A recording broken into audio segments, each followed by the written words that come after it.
24, versículo de número 29 a 32. Amém? Irmãos, não nos esqueçamos, estamos em um culto de ceia. Glória a Jesus. Costumávamos ter mais quebrantamento no culto de ceia, orarmos antes do culto de ceia. E a nossa intenção, irmãos, para o próximo culto é fazer aqui uma torre de oração. Amém? Para nós termos um culto mais espiritual.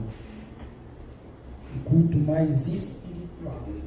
Amém? Porque o culto, todos os cultos, existe uma grande necessidade de nós termos um envolvimento com o Espírito Santo do Senhor. Se o nosso culto acontece e nós não sentimos a presença do Senhor, então o nosso culto é em vão. Amém? Lucas capítulo 24, versículo de número 29 ao 32. Nós estamos aguardando, irmãos. A ideia é que todos os irmãos acompanhem. Amém? Nós temos 2 irmãos do Haiti que estão vindo para ficar conosco, e nem que nós aprendamos a falar haitiano, né?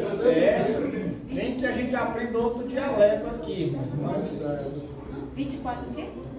24, 29 ao 32. Está conosco a nossa irmã Juliana, glória a Jesus, a jovem ali, a irmã Yolanda e o irmão Teodoro. Tão fácil, que bênção, glória a Deus. Deus abençoe este casal abençoado, que estiveram hoje conosco na escola dominical e gostaram da igreja. Nós também gostamos deles, né? Jesus gosta de todos nós. Graças a Deus por isso. Irmão, já conseguiu ali? Glória a Jesus. Que Deus possa abençoar a vida dos nossos irmãos, amém? Nem que a gente tenha que estudar aqui outras línguas para poder alcançar inglês. Qual é a outra língua, Pedro? Francês. Eu só sei falar cearês. Mas o que é bom é que o povo entende, irmão. Jesus, sabe inglês também. Eu só sei cearês e goianês. Aqui, irmão Rogério, o senhor vai pregar hoje. Irmão Rogério, fala aí que o irmão Rogério fala inglês, Pedro. Então o senhor vai ser o nosso tradutor, viu, irmão Rogério? Se o senhor puder ajudar lá, tá bom? Pode se acompanhar lá ainda, tá? Se o senhor puder ajudar. Glória a Deus. 24, do 29 ao 32. Se a gente tiver que parar o culto aqui para alcançar vocês, a gente para, viu? Vocês são importantes para nós, amém? Toda alma que entra nessa porta é importante. Amém? Aqui nós apagamos metade das luzes por causa da irmã Ivonete. E a irmã Ivonete está lá do lado de fora, que é a mesma cinta da claro. Nós vamos apagar tudo aqui, irmão, fazer o culto no escuro. Que a nossa ideia é alcançar todo mundo, amém? Vamos ler a palavra do Senhor, Lucas 24, capítulo 24, versículo 29 ao 32. Diz assim a palavra do Senhor: E eles constrangeram, dizendo: Fica conosco, porque já é tarde e já declinou o dia. E entrou para ficar com eles. E aconteceu que, estando com eles à mesa, tomando o pão, abençoou e lhe deu. E abriu-se-lhe então os olhos, e conheceram. E ele desapareceu. E disseram uns para os outros: Porventura, não ardia em nós o nosso coração, quando pelo caminho nos falava, quando nos abria a Escritura? Amém. Os irmãos podem sentar.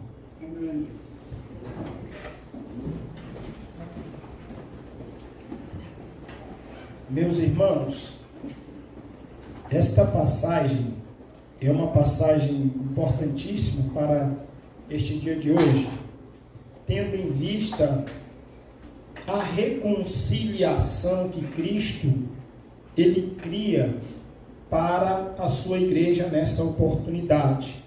O culto de Santa Ceia, ele é um culto oportuno, onde o homem pecador ele tem a oportunidade de se achegar novamente a Deus através do sacrifício do Calvário. O sacrifício do Calvário, ele foi para alcançar, diz a Bíblia, todos os povos, línguas e nações.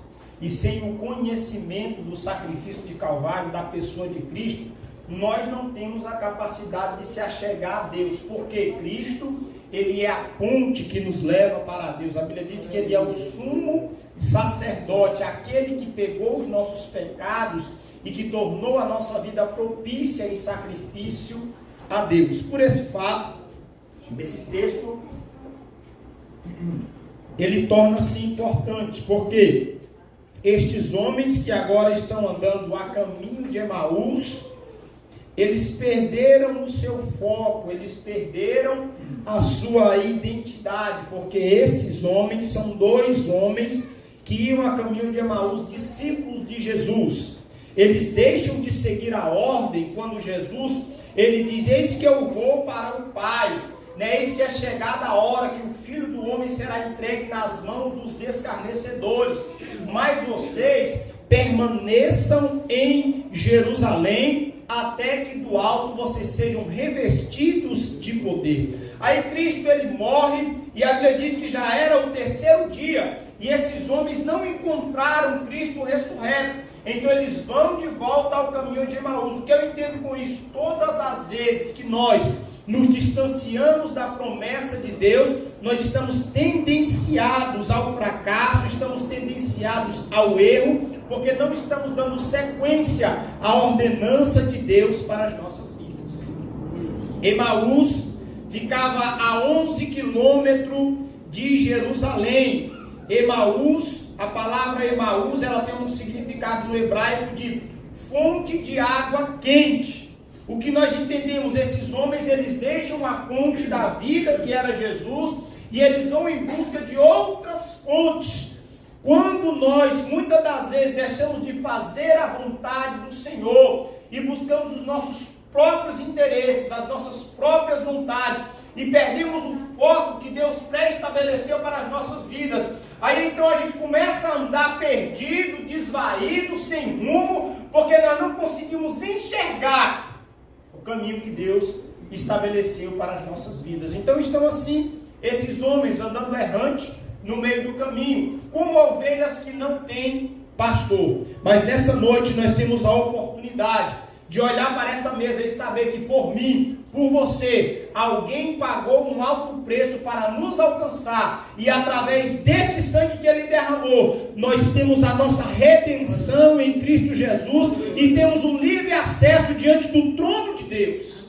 Então nós temos que entender que Cristo, ele é o elo que nos une a Deus, e nós encontramos aqui 5 razões da decepção, da tristeza que esses homens eles tiveram quando eles não encontram mais aqueles a qual eles seguiam, que era Jesus. Primeira razão, esses homens eles estavam andando no caminho errado. A Bíblia diz que eles tinham que permanecer em Jerusalém, mas agora eles estavam andando para o caminho de Emaús. O que eu entendo com isso, irmãos, é que Deus ele sempre estabelece para nós um caminho. Jesus disse: eu sou o caminho, a verdade e a vida, e ninguém vem ao Pai a não ser por mim. Põe mais um pouco de microfone, Pedro, por favor. Ou seja, todas as vezes que nós tomamos os nossos próprios caminhos, que nós tomamos a nossa própria vontade, que nós deixamos de andar pelo caminho que Deus estabeleceu, nós acabamos tendo prejuízo. Hoje a humanidade ela está sendo atacada por uma doença chamada a doença desse século, que é a depressão. Hoje muita gente tem sido atacada por depressão, muita gente tem sido atacada por estresse, muita gente tem sido atacada no lado emocional, e elas não conseguem sair do estado de angústia, de solidão e de tristeza. Por quê? Porque as pessoas estão buscando sempre os seus próprios caminhos. Todas as vezes que eu estabeleço para a minha vida um caminho, e eu percorro por esse caminho, e não consigo alcançar o alvo que eu determinei, a minha alma se frustra.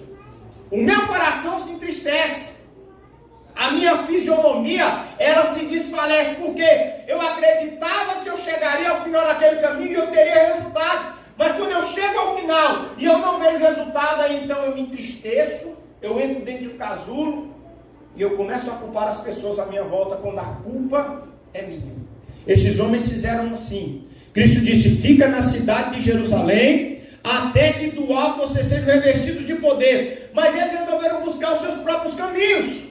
Quantas vezes Deus ele estabelece uma palavra ao nosso coração e nós criamos o nosso próprio caminho? Pela desobediência nós começamos a agir, nós começamos a buscar o desejo do nosso coração, nós começamos a buscar aquilo que está diante dos nossos olhos e perdemos o foco de Deus. Nós encontramos aqui dois homens, dois discípulos que deixaram de seguir a ordem de Jesus e começaram a andar pelos seus próprios caminhos. Eu não sei qual foi o dia que você começou a andar pelos seus próprios caminhos. Eu não sei qual foi o dia que você passou a buscar a sua própria vontade e deixou de buscar a vontade do Senhor. Mas eu sei que hoje é o dia que Deus estabeleceu para que você torne a andar pelo caminho que o Senhor criou para você. É necessário que a gente se arrependa e volte a praticar as primeiras obras. Eu me lembro que quando eu era crente, eu estava na igreja todos os dias, tá? Minha irmã que não me deixa mentir. Eu ia para a igreja todo dia. Toda hora eu estava na igreja. Quando não tinha o que fazer na igreja, eu ficava desesperado, porque o meu desejo era estar na casa do Senhor. Mas hoje o meu envolvimento, ele não permite mais que eu esteja na casa do Senhor diariamente. Hoje eu venho na igreja 2 vezes por semana. E eu já acho isso afadigante, porque eu estou buscando os meus próprios caminhos. Quantas vezes nós deixamos de buscar a vontade do Senhor e buscamos os nossos próprios caminhos? Às vezes no trabalho, às vezes nas amizades, no meio social, e deixamos de buscar o caminho que o Senhor estabeleceu. Jesus disse: eu sou o caminho, a verdade e a vida, e ninguém vem ao Pai a não ser por mim. Ele diz: olha, aquele que vem após mim, negue-se a si mesmo, tome a sua cruz e siga-me. Qual foi o dia que você deixou de seguir a Jesus e começou a agir pela sua própria vontade? Qual foi o dia que você deixou de fazer a vontade de Deus? Qual foi o dia que você deixou de buscar primeiro o reino de Deus e veio buscando as suas próprias vontades? Se hoje nós estamos como esses homens, é necessário nós voltarmos ao Calvário e entender que somente em Cristo nós encontramos descanso para a nossa alma. Ele diz: vinde a mim todos os que estáis cansados e oprimidos, e eu vos aliviarei. Tomai sobre vós o meu jugo e aprendei de mim, que sou manso e humilde de coração. Quando a gente se volta para Deus, a gente consegue entender todo o projeto que Deus tem para conosco.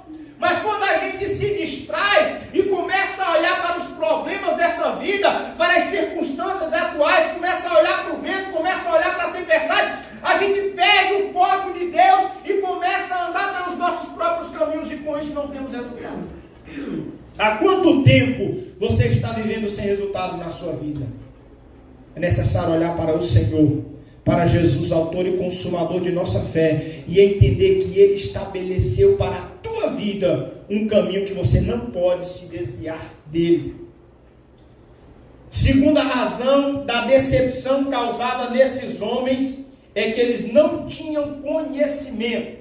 Eles não conheciam quem era Jesus e eles não conheciam quem eram eles próprios. Eles perderam o conhecimento da sua identidade e da identidade de Cristo. Porque se esses homens eles tivessem tido uma experiência real com o Senhor, eles jamais teriam saído de Jerusalém. Se esses homens tivessem tido uma experiência real com o Senhor, eles teriam permanecido lá em Jerusalém até o dia de Pentecostes.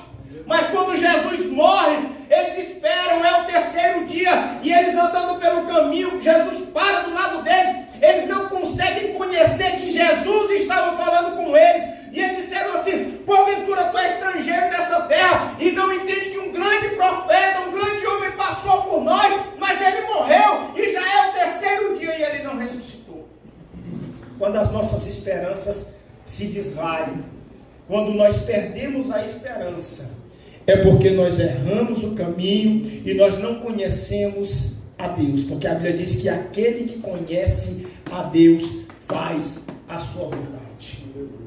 Aquele que é conhecido de Deus cumpre a sua palavra. Esses homens não conheciam a Cristo, porque Cristo para ao lado deles, caminha ao lado deles, e eles não conseguem identificar que era a pessoa de Jesus que estava falando com eles.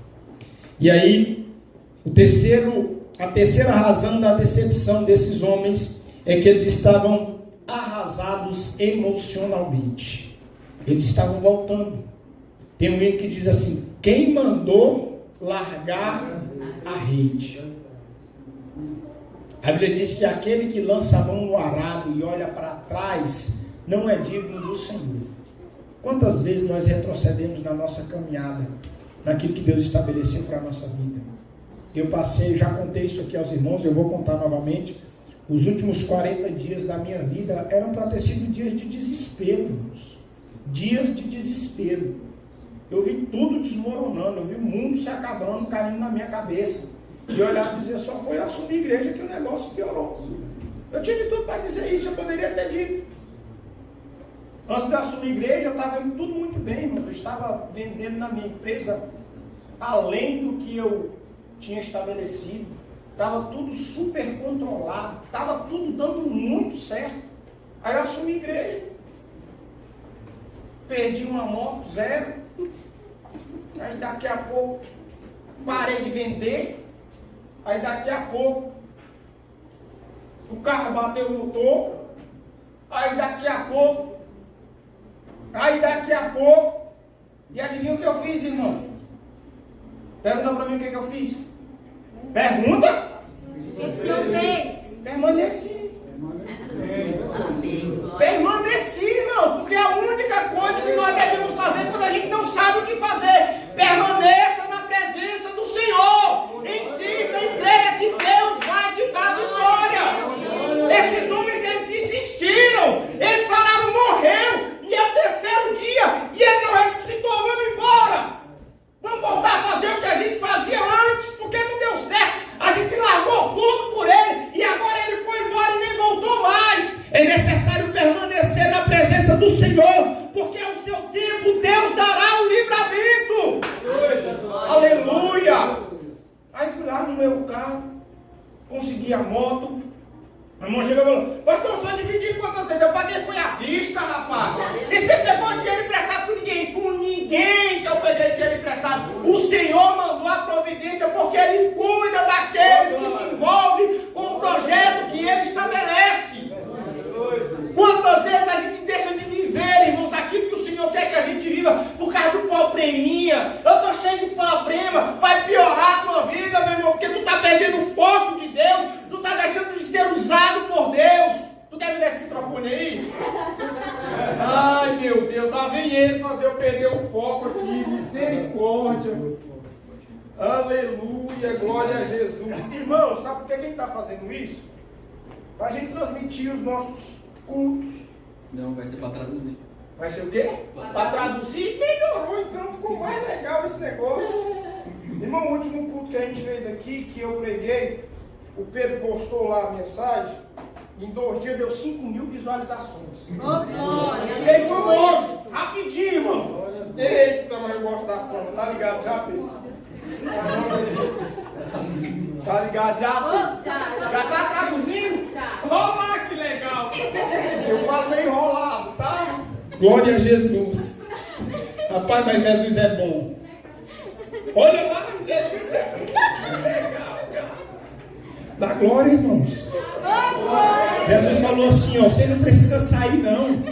Eu vou enviar vocês para pregar para todas as nações. O Haiti está ouvindo a voz de Deus. E ele nem saiu daqui, irmão. Oh, glória a Deus. Irmãos, é assim que o Senhor faz. A gente precisa focar, irmãos, naquilo que o Senhor nos deu para fazer. A gente precisa entender que Deus nos chamou e nos colocou aqui como um projeto. Agora você se envolve, aí começa a se entristecer. Ah, não, Deus me abandonou. Não abandonou nada, irmão. É porque está longe do projeto de Deus.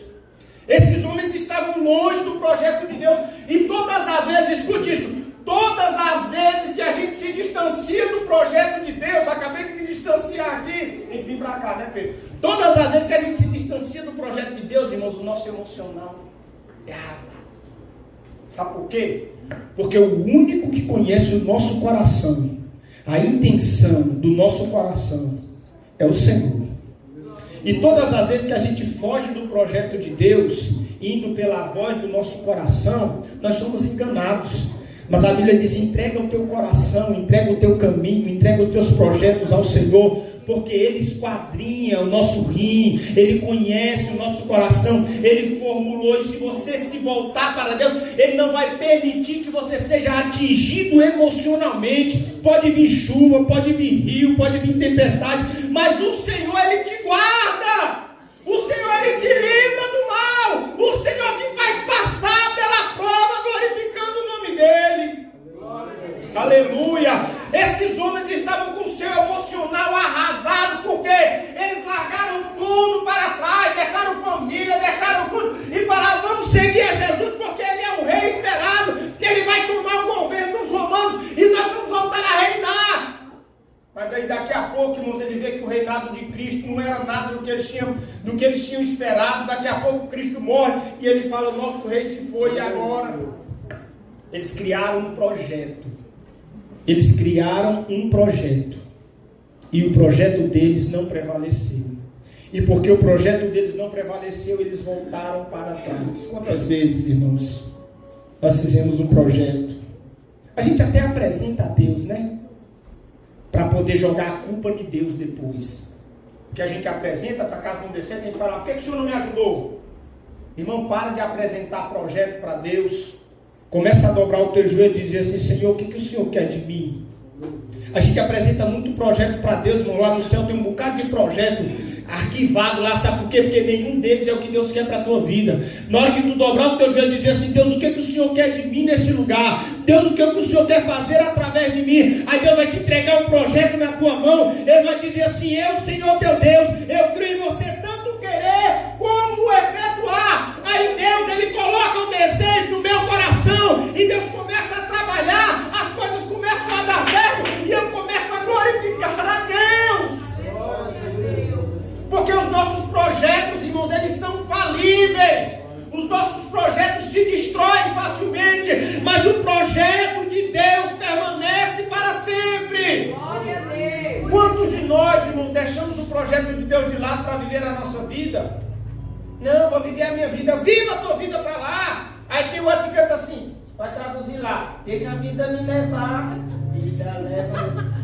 Aí está sendo deixado levar pela vida, irmãos, quando ele deveria se jogar nos braços de Jesus e dizer: Senhor, me leva à sala do trono, me leva à tua presença, faça eu entender o teu projeto na minha vida. Irmãos, a provação, a dificuldade, ela vem com um projeto só, de nós entendermos a vontade de Deus. E enquanto nós não compreendemos a vontade do Senhor, a gente fica dando volta, e a gente está querendo: eu vou dar a volta por cima. Irmão, para de dar volta, começa a andar no projeto que Deus te chamou, e entenda que Deus, Ele vai te usar aonde Ele te colocou. Já aconselhando um jovem, ele chegou para mim e falou: eu vou dar a volta por cima. Eu olhei e falei: larga a mão de ser besta. Quantas vezes você vai dar a volta por cima? Amanhã você dá por baixo de novo. Aí fica assim, mano, volta por cima, volta por baixo, volta por cima, volta por baixo. Deus não quer que você seja assim. Deus quer que você tenha um projeto, e Ele quer que você permaneça firme, constante e sempre abundante, sabendo que o teu trabalho, mesmo na hora da dificuldade, não é vão no Senhor. Não, mas está bom do jeito que está. Pergunta para Deus, irmãos. Ele vai estabelecer o projeto original para a tua vida, para que Ele te criou. Quarto, aqueles homens, eles não tinham discernimento. Irmãos, a pior coisa que pode acontecer na vida de um homem de Deus, na vida de uma mulher de Deus, é a falta de discernimento, a falta de visão. A Bíblia diz: se não houver profecia ou visão, o povo se corrompe. Sabe aquele irmão que às vezes Deus dá uma oportunidade, um cargo na igreja? Um cargo. Saiu um cargo? É um cargo na igreja. Deus dá um cargo para ele trabalhar na igreja.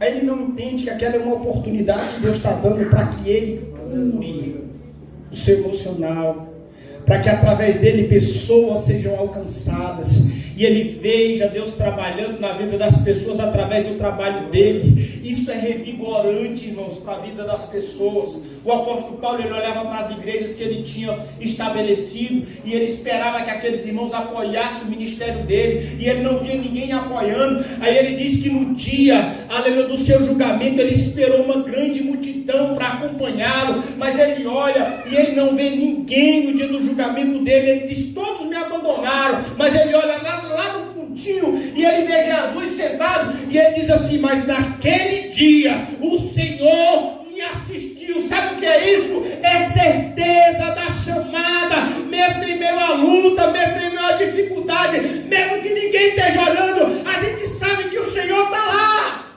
Aleluia! E ele se levanta e diz assim: a minha coroa de glória está em todas as igrejas que eu passei. Vocês são a minha coroa de glória. É o resultado do trabalho que traz alegria. Sabe por que você está triste? Sabe por que você está triste? Porque você não está frutificando. E tu vai morrer. Porque quem não dá fruto morre. Agora a Bíblia diz que aquele que dá fruto, o Senhor vai lá e poda, para que ele dê mais fruto. Aleluia. Não deixemos de dar fruto, irmãos. Que nós sejamos árvore frutífera, dando fruto na estação própria. As nossas folhas não caem. Tudo que a gente faz prospera. Aleluia. É assim o servo do Senhor. Ele permanece fazendo a vontade do Senhor. O apóstolo Paulo, no dia do seu julgamento, no dia da sua morte, ele pede, falaram para ele assim: faça o seu último pedido. Ele vai lá e pede papel e pena. Papel e pena, para quê? Tu vai fazer uma chave com uma pena para abrir a cadeia, para fugir? Tu vai pegar o papel, o que você vai fazer? Ele falou: eu preciso escrever mais uma carta.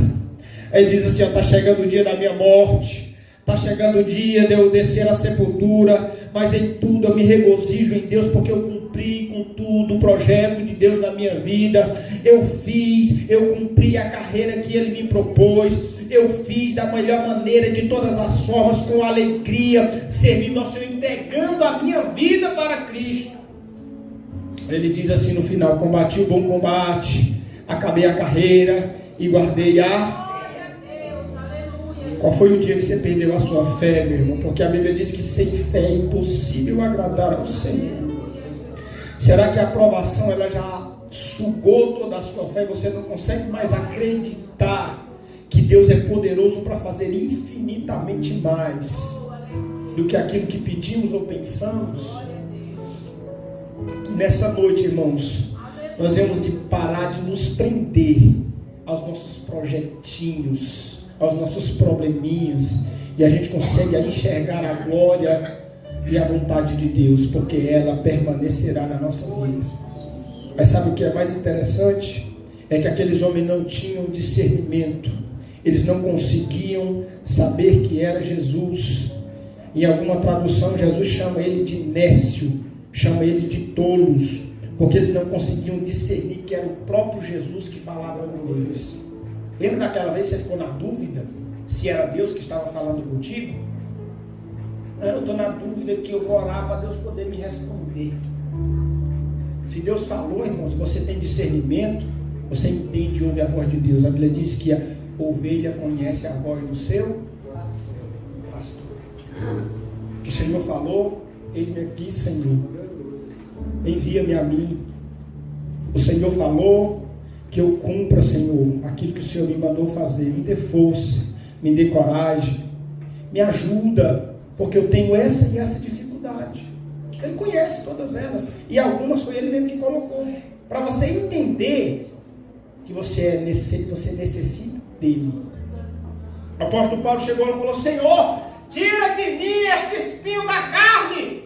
E ele disse: Paulo, não vou tirar, porque a minha graça te basta, e o meu poder se aperfeiçoa na hora da fraqueza. Toda vez que a gente diz assim: Deus, eu não posso, Deus, eu não consigo, Ele diz: esforça-te, tem de bom ânimo, porque o Senhor sou contigo, eu te escolhi, eu te remei, e o que vale é a minha graça sobre a tua vida.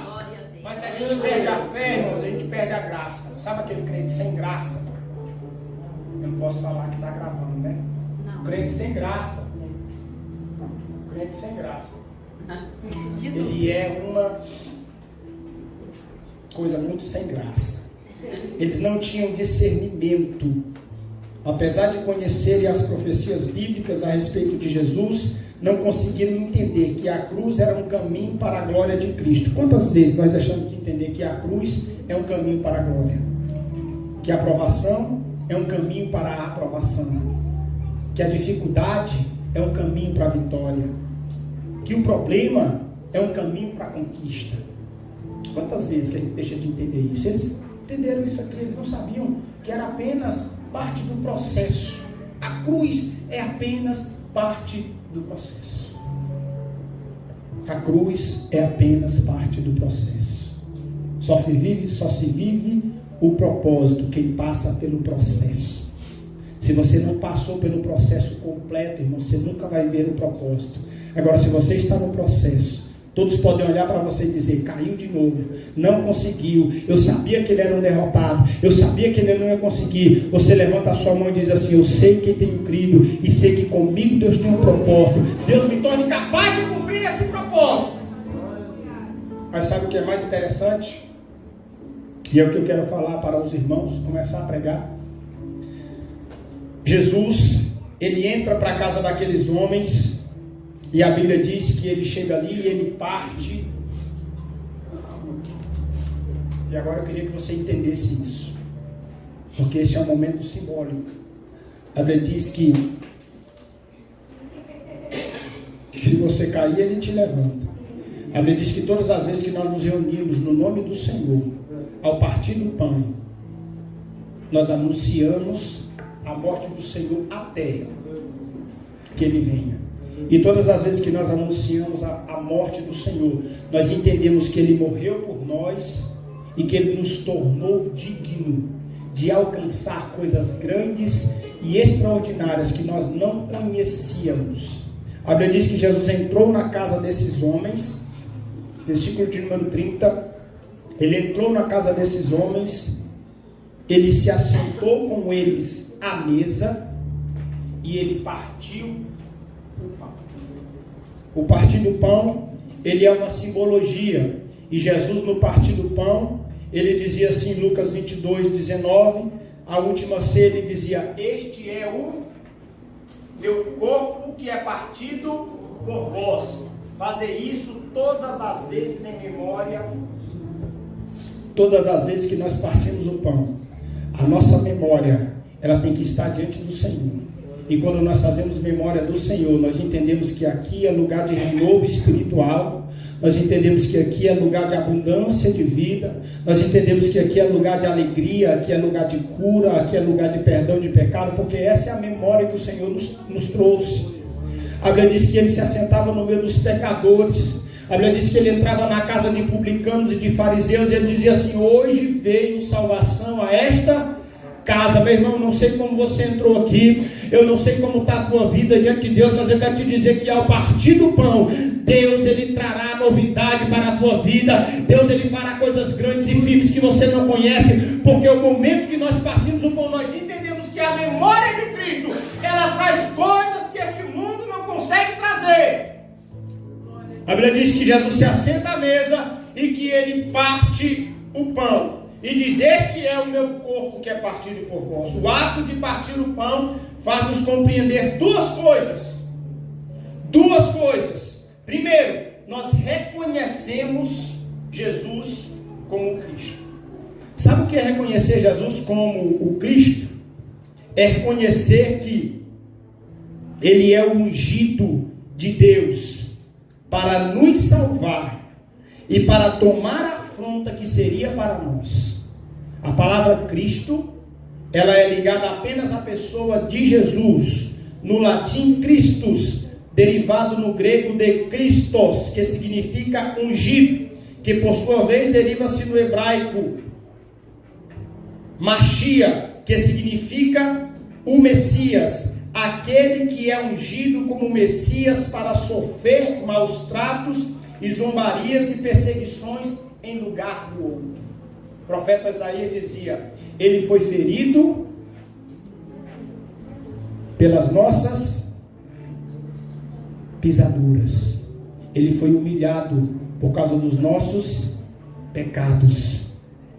O castigo que era para nós estava sobre ele, lá na cruz do Calvário, e pelas suas pisaduras nós somos sarados. Ele é o Cristo. Primeira coisa que nós entendemos no partir do pão é que ele veio para salvar, ele veio para libertar. Ele diz: conhecereis a verdade a meu respeito, e a verdade vos libertará. Se pois o Filho vos libertar, verdadeiramente sereis. Ele é o Cristo que veio para salvar todo aquele, diz a Bíblia, que nele crê. Grego, goiano, cearense, haitiano, é isso mesmo? Ele veio para salvar todos nós, se nele nós cremos e levantar a nossa mão e dizer: eu quero a salvação. Ele é o Cristo. O partir do pão traz essa simbologia: Cristo morreu pelos nossos pecados. Segundo, o partir do pão, ele simboliza um revestimento de poder. No versículo de número 32, a Bíblia diz, no texto lido, do capítulo de número 24 de Lucas, a Bíblia diz que quando Jesus partia o pão e falava com eles no caminho, ardia o coração. Sabe aquele ardor no coração que a gente só sente na presença dele? Aquele ardor no coração que a gente só sente quando está de joelho? Aquele ardor no coração que a gente só sente quando está adorando? Aquele ardor no coração que a gente só sente quando está na prova? Aquele ardor no coração que a gente sente na hora que a vitória está chegando? Aquele ardor no coração que a gente sente quando um vaso levanta a mão dizendo assim: o Senhor teu Deus está falando contigo. Aí vem um ardor, vem uma alegria que inunda, que toma o nosso coração. É essa alegria que Ele quer trazer todas as vezes que nós partimos esse pão. E se hoje você entrou aqui triste, se hoje você entrou aqui desanimado, se hoje você entrou aqui com o seu coração enegrecido, Ele purifica o nosso coração através do partir do pão. Aí Ele diz assim: olha, todas as vezes que vocês partirem o pão, eu estarei convosco. Onde estiverem 2 ou 3 reunidos no meu nome, ali eu estarei presente. E todas as vezes que eu estiver presente, eu farei acontecer sinais, prodígios e maravilhas. E essas coisas seguirão aos que crerem. Lucas capítulo 24, versículo de número 49, ele diz: ficai, porém, na cidade de Jerusalém, até que do alto sejais revestidos de poder, coração ardendo, a chama sendo avivada. Tem um hino que diz: aviva, Senhor, a tua obra. É necessário um avivamento. Eu não quero reavivamento, eu não acredito em reavivamento, não acredito nisso. Eu acredito em avivamento, porque um crente avivado, ele não precisa nem ser reavivado. Se ele foi avivado uma vez, a chama nunca se apagará. A Bíblia diz que o fogo arderá continuamente sobre e não se apagará. Eu creio, irmãos, que este avivamento ele está para vir sobre a minha vida, sobre a tua vida nessa noite. Se nós assim crermos, no momento do partir do pão, nos trará uma memória que Cristo veio para nos salvar e nos libertar do pecado e para nos revestir de poder. Atos capítulo de número 2, vamos ficar em pé? Atos capítulo de número 2, a Bíblia diz, versículo de número 42, que eles perseveravam na doutrina dos apóstolos, na comunhão, no partir do pão e nas orações. Irmãos, por que nós ceiamos? Porque ceiar é um mandamento bíblico. E todas as vezes que nós ceiamos, a nossa esperança, ela é reanimada. A nossa fé, ela é reestabelecida. E é por isso que nós ceiamos em memória dele. Porque por ele, para ele, são todas as coisas. E sem ele, nada existe. E eu queria nessa noite, que você colocasse a mão no teu coração. E você ouvisse a voz do Senhor. Eu queria que a equipe cantasse novamente esse hino. Eu estou contigo, filho. Pode vir. É os planos de Deus? Não, obrigado, pastor. Por isso que é bom ter um pastor conhecedor, sabido do nosso lado. Deus abençoe a vida do pastoreio. Irmãos, Ele é o Deus que está conosco todos os dias. Ele diz assim, ó, estarei convosco.